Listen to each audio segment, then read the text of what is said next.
તને ખબર છે સુનીતા વિલિયમ્સ? હા, અંતરિક્ષમાં ગઈ હતી. અમારા સ્ત્રીઓનું ગૌરવ.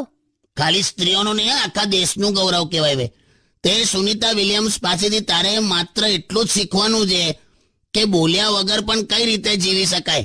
એ વગર બોલે 4 મહિના અંતરિક્ષમાં રહી હતી, તારાથી 4 મિનિટ શાંત નથી રહેવાતું. આખો દિવસ કચ કચ કચ કચ કચ કચ કચ કચ કચ કચ કચ કચ કચ. એ તમને હસબન્ડોને બહુ કકરાટ લાગે છે અમારી વાતો? બીજાનું નહીં ખબર, તારું તો છે જ. હમણાં તને તાવ આવેલો તો ત્યાં પેલા ડોક્ટરે તારા મોઢામાં થર્મોમીટર મૂક્યું અને એટલું જ કીધું કે બેન 1 મિનિટ સુધી મોઢું બંધ રાખજો. તોય 21મી સેકન્ડે તું બોલી આમાં કે તાવ પકડી જશે, કેટલો છે મને કે. અરે ખાલી પૂછતી હતી યાર, પણ પછી તો મોઢું બંધ રાખ્યું તું ને 1 મિનિટ સુધી. હા, 1 મિનિટ અમને બેને એટલી શાંતિ લાગેલી. મેં તો ડોક્ટરને આવું કીધું કે હું એકાદ કઈ 4 કલાક વાળું થર્મોમીટર શોધી કાઢો. ચૂપ રહો, સોંગ વગાડ.